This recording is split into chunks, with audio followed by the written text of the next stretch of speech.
வணக்கம் ஃப்ரெண்ட்ஸ், இன்னைக்கு நாங்கள் பார்க்க போகிறது ஒரு ஆல் இன் ஒன் பிசி ஒன்று. லெனோவோட ThinkCentre M70a generation 3 all in one பிசியோட அன்பாக்ஸ் அண்ட் ரிவ்யூ தான் இன்னைக்கு நாங்கள் பார்க்க போகிறோம். பார்க்கலாம். முதல்ல நம்ம அன்பாக்ஸை பார்த்துட்டு வந்துடலாம்.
ஓகே, அடுத்ததா இதோட ஸ்பெசிஃபிகேஷன்ஸை பார்ப்போம். போர்ட்ஸ் என்ன இருக்குன்னு பார்த்தோம்னா, பேக் சைடுக்கு போனோம்னா USB 3.2 ஜென்ரேஷன் 1ல 3 போர்ட் இருக்கு.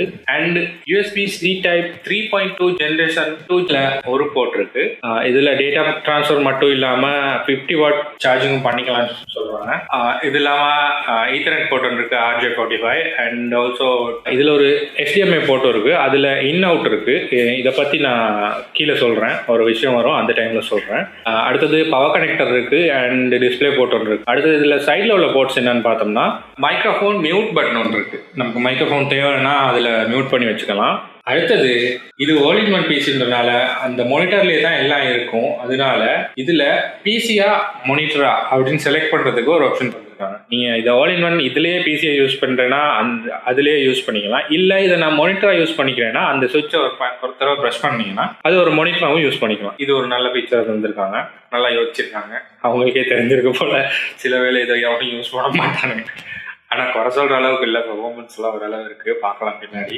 அதோட USB 3.2 ஜென்ரேஷன் 2ல 2 போர்ட் இருக்கு. அண்ட் பார்த்தீங்கன்னா ஆடியோ 3.5mm கொம்போ ஜெக் ஒன்று தந்திருக்காங்க. கொம்போ ஜெக் போட்டோங்க. 3-in-1 கார்ட் ரீடர் ஒன்று இருக்கு. அடுத்ததா பார்த்தீங்கன்னா பவர் பட்டன் இருக்கு. இவ்வளோ தான் போர்ட்ஸை பற்றி பார்த்தோம்னா இருக்கு. அடுத்தது இதில் ஸ்டாண்டை பார்த்தீங்கன்னா, இது சொல்ல வேண்டிய காரணம் ஒன்று இருக்கா, என்னால் சொல்கிறேன். இதில் ஸ்டாண்டை பார்த்தீங்கன்னா 2 வேரியன்ட் வருது. ஒன்று வந்து நார்மலாக வர ஸ்ட்ரைட் ஸ்டாண்ட் ஒன்று, அதை வந்து இவங்க ஃபுல் ஃபங்க்ஷன் மானிட்டர் ஸ்டாண்டுன்னு சொல்கிறாங்க. இன்னொன்று வந்து வி ஷேப் ஸ்டாண்ட் ஒன்று இருக்குது, அதை வந்து இவங்க அல்ட்ரா ஃப்ளெக்ஸ் வி ஸ்டாண்டுன்னு சொல்கிறாங்க. இந்த 2 வேரியன்ட் இருக்குது இதில் ஸ்டாண்டில். அடுத்த விஷயம், இதோட ப்ரொசருக்கு போனோம்னா எக்கச்சக்கமான வேரியண்ட்டில் இருக்குது. நான் சைடில் போட்டு பார்த்துங்க. அதில் எனக்கு வந்திருக்க இந்த variant i5 12600 3.3 GHz clock speed உள்ள ப்ரொசர் தான் எனக்கு வந்திருக்கு இந்த வேரியன்ட். இந்த ப்ரொசருக்கு வந்து 6 கோர் 12 த்ரெட் இருக்கு. அதோட மேக்ஸிமம் டர்போ ஸ்பீட் பார்த்தீங்கன்னா, பெர்ஃபார்மன்ஸ் கோர் டர்போ ஸ்பீட் பார்த்தீங்கன்னா 4.8 GHz வருது. என்னோட லாஸ்ட் வீடியோ வந்து பார்த்தீங்கன்னா Lenovo ThinkCentre Neo 50T இது செஞ்சிருந்தேன். அந்த ப்ரொசரை பார்த்தீங்கன்னா i7 12700 ப்ரொசர் ஒன்று இருந்துச்சு. அதில் 12 கோர் 20 த்ரெட் இருந்துச்சு. இந்த 12 கோரில் 8 கோர் வந்து பெர்ஃபார்மன்ஸ் கோர் ஆகும், 4 கோர் வந்து எஃபிஷியன்ஸ் கோராகவும் இருந்துச்சு. இப்போ இந்த ப்ரொசரை பார்த்தீங்கன்னா 6 கோர் 12 த்ரெட், இதில் 6 கோருமே பெர்ஃபார்மன்ஸ் கோராக தான் வந்திருக்காங்க. எஃபிஷியன்சி கோர்ஸ்னு ஒன்று இல்லை இதில். என்னோட அந்த வீடியோ நீங்கள் பார்த்துலன்னா நம்ம டிஸ்கிரிப்ஷனில் லிங்க் கொடுத்துருக்கேன், போய் அதையும் பாருங்க. ஓகே, அடுத்து இந்த ப்ரொசரோட கிராஃபிக்ஸை பார்த்தோம்னா அல்ட்ரா HD 770 தந்திருக்காங்க. அண்ட் அடுத்தது இதுக்கு பாய்க்கூடிய ரேமை பார்த்தோம்னா DDR4 3200 MHz ரேம்ஸ் தான் யூஸ் பண்ணலாம். அண்ட் அதோட இதில் 64 GB தான் மேக்ஸிமம் ரேம் யூஸ் பண்ணலாம். மிஞ்சி போனால் 2 ஸ்லாட் தந்திருப்பாங்க. ஸோ 64 GBக்கு போகிறதுக்கு அந்த பழைய லாஸ்ட் வீடியோவில் சொன்ன மாதிரியே 2 32 GB ரேம் வாங்கணும். ப்ரைஸ் பார்த்தாலும் பிரச்சனை தான். ஓகே, நமக்கு முடிஞ்ச அளவு யூஸ் பண்ணலாம் தானே. ரைட், அடுத்த விஷயம் பார்த்தீங்கன்னா ஸ்டோரேஜில் அதே பிசியில் இருந்த மாதிரி M.2 512GB ஒன்று இருக்குது. 1GB வச்சும் அப்கிரேட் பண்ணிக்கலாம். அடுத்தது வந்து இதில் வந்து 2.5 inch ஹார்ட் டிஸ்க் வந்து யூஸ் பண்ணியிருக்காங்க. அடுத்த செகண்டரி ஸ்டோரேஜ்க்கு அது வந்து 1T இதில் யூஸ் பண்ணியிருக்காங்க. 2TB வச்சும் அதில் மாதிரியே யூஸ் பண்ணிக்கலாம். இது ஆல் இன் ஒன் பீஸ்ன்றனால இன்பில்ட்டாக 2 stereo speakers 2 watt 2 stereo speakers இதில் இன்பில்ட்டாக இருக்குது. இதில் என்ன ஸ்பெஷல்னா, நான் ஒரு டேப்பை பற்றி பண்ணியிருப்பேன். அதுக்கு முதல் கிழமை சாம்சங் கேலக்ஸி S6 லைட் டேப்பை வந்து அதுலேயும் சவுண்டை பார்த்தீங்கன்னா வேற லெவலில் ANC தான் சவுண்ட் அதில் செஞ்சுருப்பாங்க. வேற லெவலில் அந்த சவுண்டை மிரட்டி தள்ளியிருப்பானுங்க. அந்த மாதிரியே இங்கே வந்து Dolby Atmos சவுண்ட் தந்திருக்காங்க. சவுண்ட் சூப்பராக இருக்குது. இதுலேயும் குறை சொல்கிறதுக்கு இல்லவே இல்லை. நான் டேப்பில் அந்தளவுக்கு வியப்பாக சொன்னதுக்கான ஒரு டேப்பில் இந்த அளவுக்கு தர முடியும்னா ஈஸியில் எந்த அளவுக்கு தந்திருக்கலாம் அப்படின்றதுல தான் இதை ரொம்ப வியப்பாக சொல்லலை. பட் இதுலேயும் சூப்பராக செஞ்சுருக்காங்க. நான் அந்த ஃபுட்டேஜையும் இப்போ எட் பண்ணுறேன். அடுத்ததான் காப்பிரைட் இஷ்யூஸ் வரனால நான் பெருசாக போட இல்லாத ஓரளவு சின்ன கிளிப்ஸ் போடுறேன்.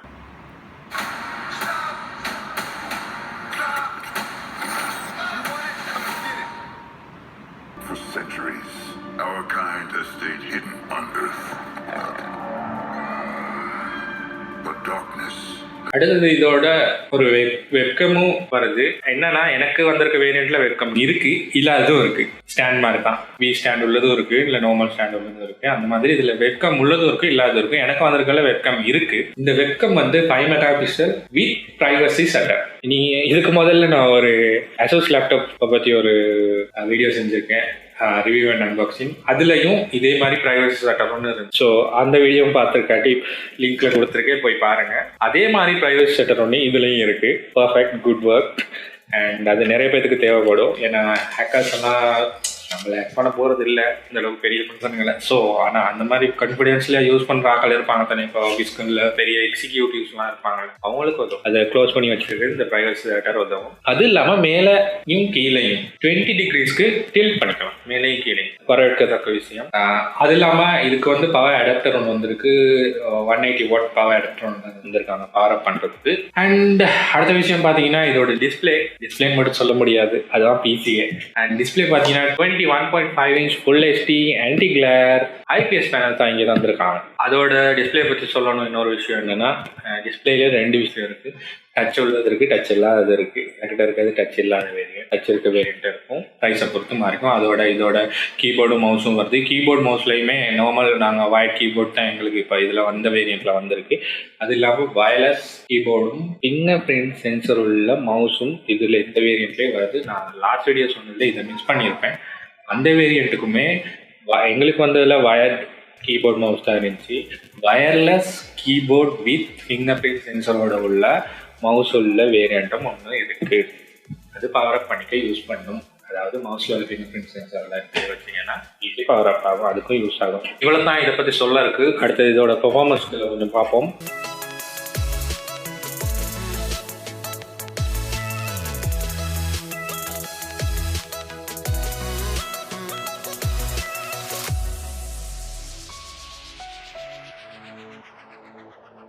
இந்த வீடியோ உங்களுக்கு பிடிச்சிருந்தா லைக் பண்ணுங்க, சப்ஸ்கிரைப் பண்ணுங்க, அண்ட் உங்க ஃப்ரெண்ட்ஸோட ஷேர் பண்ணுங்க. அடுத்த வீடியோவில் சந்திக்கிறேன். Until then, bye bye. உங்கள் எஸ்டி.